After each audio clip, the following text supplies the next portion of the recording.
नमस्कार शिक्षक साथियों, मैं रवि आपका एक बार फिर स्वागत करता हूं आपके अपने YouTube channel Ravish tutorial for education पर।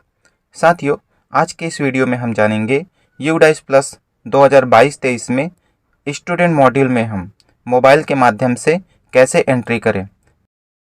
साथियों, इसके लिए आप सबसे पहले किसी भी ब्राउज़र पे यूडाइस प्लस 2022-23 लिखेंगे।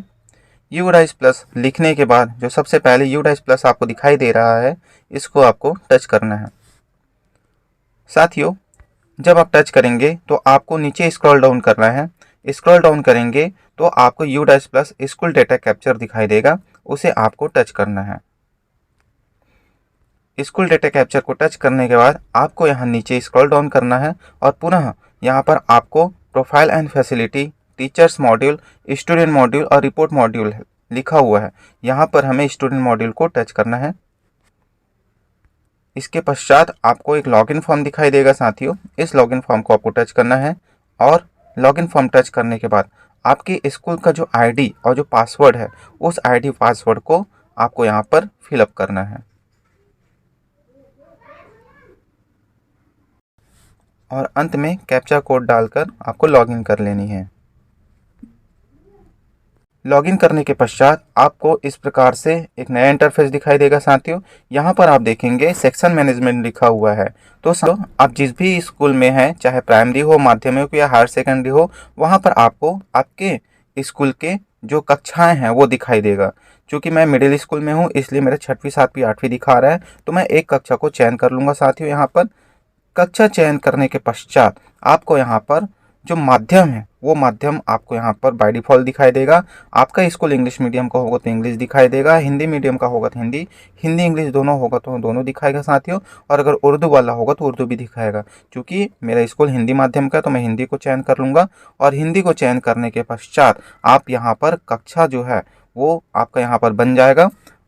अब साथ ही यहाँ पर देखिए सेक्शन, कक्षा, मीडियम ऑफ इंस्ट्रक्शन और एक्शन दिखाई दे रहा है। तो साथियों, यहाँ पर अगर आप बाय डिफ़ॉल्ट कोई गलत एंट्री कर लेते हैं या आपने एक से अधिक सेक्शन बनाया है, तो आप एडिट में जाकर क्या कर सकते हैं, उसको डिलीट कर सकते हैं। एक महत्वपूर्ण बात मैं आपको बताना चाहूँगा, आप ऑनलाइन करने से पहले जो बच्चों की जानकारी है, आपके स्कूल के बच्चों की जो जानकारी है, उसे एक फॉर्म में फिलअप करके रख लीजिए ताकि आपको ऑनलाइन करने के समय किसी प्रकार से दिक्कत ना हो।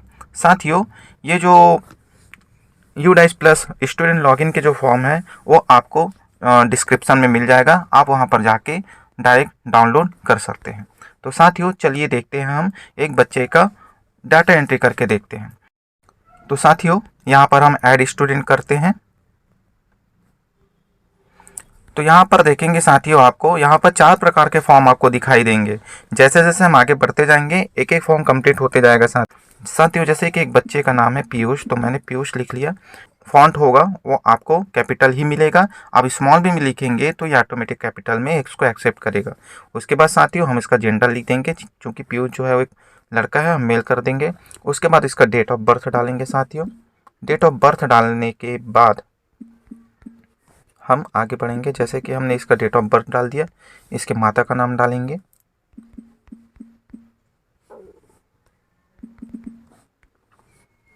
इसके जो जनरल इन्फॉर्मेशन है साथियों, उसको हम डाल देते हैं। अगर कोई बच्चा गार्जियन के पास रहता है, मतलब अपने माता पिता के अलावा अपने दादा के पास या चाचा चाची के पास रहकर पढ़ता है, तो गार्जियन का नाम लिखना है। उसके बाद आपको यहाँ पर उसका आधार नंबर लिख लेना है। साथियों, आधार नंबर जो है उसको आप थोड़ा सा ध्यानपूर्वक लिखेंगे, क्योंकि आधार नंबर जो है वो अंतिम में शो नहीं करता।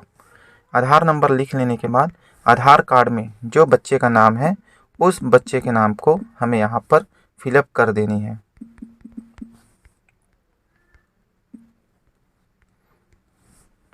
तो साथियों, मैं जल्दी जल्दी बच्चे का एक जनरल इन्फॉर्मेशन यहाँ पर डाल देता हूँ।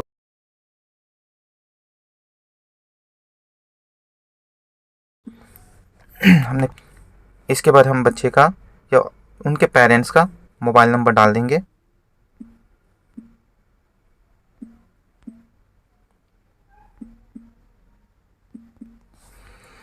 साथ ही इसके बाद अगर उसका और मोबाइल नंबर उसको भी डाल सकते हैं, और बच्चे का ईमेल आईडी अगर हो तो डाल सकते हैं, वैसे मैंडेटरी नहीं है साथियों, चाहे तो आप इसको छोड़ सकते हैं।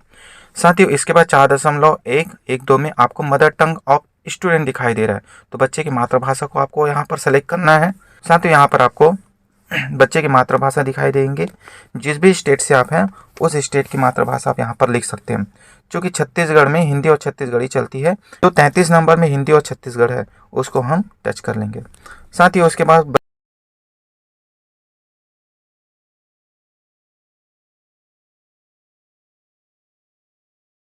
इसके बाद 1.116 में पूछा गया है कि क्या बच्चा EWS कैटेगरी का है, मतलब विशेष वंचित समूह से है, तो ये अगर यस होगा तो यस कर देंगे, नो होगा तो नो करेंगे। साथियों इसमें सामान्य वर्ग के बालक ही जो आर्थिक रूप से पिछड़े हैं वही बच्चे इसमें आएंगे, अगर ऐसे बच्चे हैं तो यस करना है और नो है तो नो। इसके बाद पूछा गया है 1.117 में वेदर CHWN, मतलब क्या बच्चा विशेष आवश्यकता वाले बच्चे हैं, अगर यस है तो यस करेंगे साथियों, नो है तो आपको नो कर देना है। इस प्रकार से आपको 1.118 में पूछा गया है स्टूडेंट जो है वो राष्ट्रीय है या नहीं, तो उसको हमें यस करना है। और उसके बाद 1.119 में पूछा गया है साथियों कि बच्चा जो है वह पिछले साल में आउट ऑफ स्कूल तो नहीं था, अगर होगा तो यस करेंगे और नहीं है तो नो करेंगे। साथियों इस प्रकार से पूरे फॉर्म को आपको एक बार फिर पुनः मिलान कर लेना है, फिर से मिलान कर लेना है, और अगर सब चीज़ ओके होता है तो आपको यहाँ पर सेव को टच कर लेना है। साथियों जैसे ही आप सेव को यहाँ पर टच करते हैं, आपको बच्चे के संबंध में, उसके माता पिता और उसके डेट ऑफ बर्थ के संबंध में एक कन्फर्मेशन फॉर्म आएगा, उसको आपको कन्फर्म कर देना है। तो साथियों इस प्रकार से हमने क्या किया, पहला जो पेज था उसको भर लिया। अब हम नेक्स्ट में जाएंगे। साथियों यहाँ पर हम अब इनरोलमेंट डिटेल ऑफ स्टूडेंट को फिलअप करेंगे।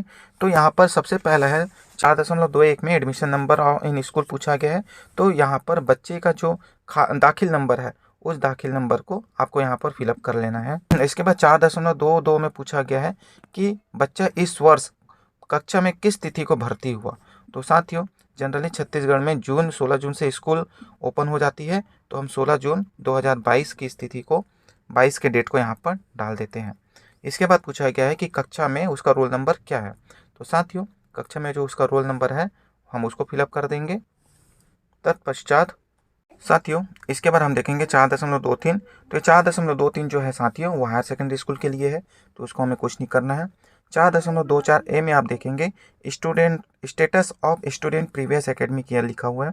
तो आपको यहाँ पर ये बताना है कि बच्चा क्या इसी स्कूल में पढ़ रहा था या दूसरे स्कूल से आया है, या इससे पहले किसी भी स्कूल में नहीं पढ़ रहा था। तो साथियों ये बच्चा जो है इसी स्कूल में पढ़ रहा था, तो हमें उसको टच करना है। उसके बाद पूछा गया है कि स्कूल में जब बच्चा पढ़ रहा था तो जो लास्ट एकेडमिक ईयर था, पूर्व जो सत्र था, उसमें वो कौन सी कक्षा में था। तो हम कक्षा 8वीं का फिलअप कर रहे हैं। चूँकि ये बच्चा पूर्व सत्र में कक्षा 7वीं में था, तो हम 7वीं चयन करेंगे। इसके बाद आपको 4.25 में पूछा गया है कि ये जो बच्चा है वो किस स्कीम के तहत स्कूल में भर्ती हुआ था। तो साथियों ये जो है वो प्राइवेट स्कूल वालों के लिए, जो RT वगैरह जहाँ पर लगता है, हमें इसको सरकारी स्कूल या शासकीय स्कूलों के लिए उसको कुछ नहीं करना है। इसके बाद 4.26 आपको यहाँ पर दिखाई दे रहा है साथियों। तब आपको क्या करना है, यहाँ पर पूर्व सत्र में बच्चा जो है परीक्षा में बैठा था या नहीं बैठा था उसको लिखना है। तो बच्चा अपीयर्ड था। 4.26 में आपको यहाँ पर दिखाई दे रहा है कि वो बच्चे का रिजल्ट क्या हुआ। तो बच्चा पास हुआ तो आप फर्स्ट को सेलेक्ट करेंगे, अदरवाइज बाकी ऑप्शन को आपको सेलेक्ट करना है। चूँकि बच्चा प्रमोटेड पास है तो इसको हम सेलेक्ट करते हैं। इसके बाद बच्चे की पूर्व सत्र में जो प्राप्तांक है उसके प्रतिशत को हमें यहाँ डालना है। साथियों प्रतिशत डालने के बाद 4.27 में ये पूछा गया है कि बच्चा जो है पूर्व सत्र में कितने दिन स्कूल आया है, तो उसको हम यहाँ पर फिलअप कर देंगे। इसके बाद एक बार पुनः मिलान करने के बाद हमें सेव वाले जो ऑप्शन है उसको क्लिक कर देना है। साथियों 4.31 ए में आपको पूछा गया है कि इस करेंट ईयर में, इस सत्र में जो वर्तमान सत्र चल रहा है, वहाँ पर स्कूल की तरफ से बच्चे को कौन कौन सी सुविधाएं दी गई है। तो यहाँ पर सभी स्कूलों में आपको फ्री टेक्स्ट बुक और फ्री यूनिफॉर्म की फैसिलिटी मिलती ही है, और उसके बाद बाकी की जो है वो अलग अलग स्कूल में अलग अलग हो सकती है। यहाँ पर 4.31 बी में पूछा गया है कि पूर्व सत्र में बच्चे को स्कॉलरशिप प्राप्त हुई है या नहीं हुई है, और अगर हुई है तो कौन कौन से स्कीम के तहत उसको स्कॉलरशिप प्राप्त हुई है। सेंट्रल स्कॉलरशिप लिखा है, स्टेट स्कॉलरशिप लिखा है और अदर स्कॉलरशिप लिखा है। तो अगर बच्चे को छात्रवृत्ति नहीं मिली है तो आपको नो कर देना है। साथ ही यहाँ पर बच्चे को राज्य छात्रवृत्ति प्राप्त हुई है और राज्य छात्रवृत्ति के रूप में उसको 300 रुपये प्राप्त हुए हैं। उसको फिलअप करने के बाद अगर बच्चा दिव्यांग होता तो यहाँ पर ये जो आपको ऑप्शन दिखाई दे रहा है साथियों 4.32 का, वो खुल जाता। चूँकि हमने दिव्यांग बच्चों की जानकारी में इस बच्चे की जानकारी को नो किया है, इसलिए ये ओपन नहीं हो रहा है। साथियों इसके बाद 4.33 आपको दिखाई दे रहा है। इसमें ये पूछा गया है कि बच्चे की स्पेसिफिक लर्निंग डिसेबिलिटी की स्क्रीनिंग, मतलब इसकी जांच हुई है या नहीं हुई है। अगर इसकी जांच हुई हो साथियों तो आपको यस करना है, और यस करने के बाद जो भी उसका रिजल्ट आया होगा तो उसको आपको उसके टाइप को यहाँ पर सेलेक्ट करना है। क्योंकि बच्चे का नहीं हुआ है तो हम नो करते हैं। 4.34 में पूछा गया है whether student has been screen for autism spectrum disorder. साथियों कोई बच्चे हमारे कक्षा में ऐसे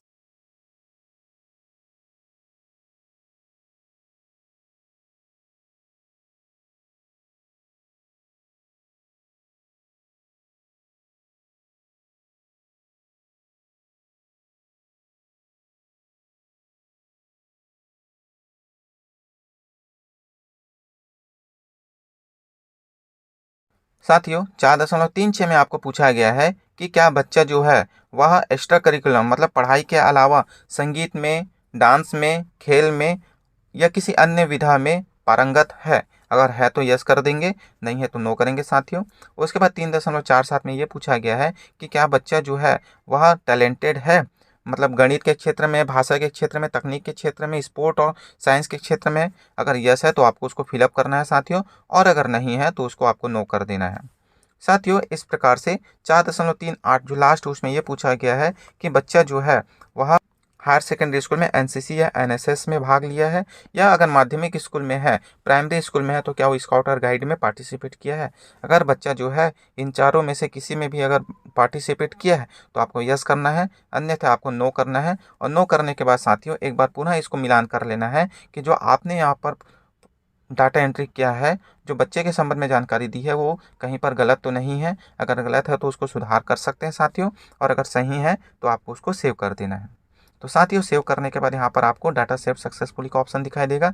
अब आपको नेक्स्ट में जाना है। तो साथियों नेक्स्ट में जितना भी हमने अभी डाटा फिलअप किया हुआ है तो एक बार मिलान करने की सुविधा हमें यहाँ पर प्रोवाइड की जाती है। साथियों मिलान करने के बाद आपको यहाँ पर लास्ट में कंप्लीट डाटा को टच कर लेना है। तो साथियों कंप्लीट डाटा टच करने के बाद ये बोला जा रहा है are you sure you want to complete data, हमें इसको ओके कर देना है। साथियों इस प्रकार से एक बच्चे का जो फॉर्म है वो पूरी तरह से फिलअप हो चुका है। इसके बाद अगले बच्चे की फॉर्म फिलअप करने के लिए हमें बैक टू स्कूल डैशबोर्ड में जाना पड़ेगा, और जिस कक्षा की भी एंट्री आप कर रहे हैं उस कक्षा में आप यहाँ पर जाके ऐड स्टूडेंट में जाकर आप दूसरे बच्चे की एंट्री कर सकते हैं। आशा है साथियों आज का ये वीडियो आपको पसंद आया होगा। अगर आपको ये इन्फॉर्मेटिव लगी तो इसको लाइक और शेयर अवश्य कीजिए, और हमारे चैनल को सब्सक्राइब अवश्य कीजिए। धन्यवाद साथियों।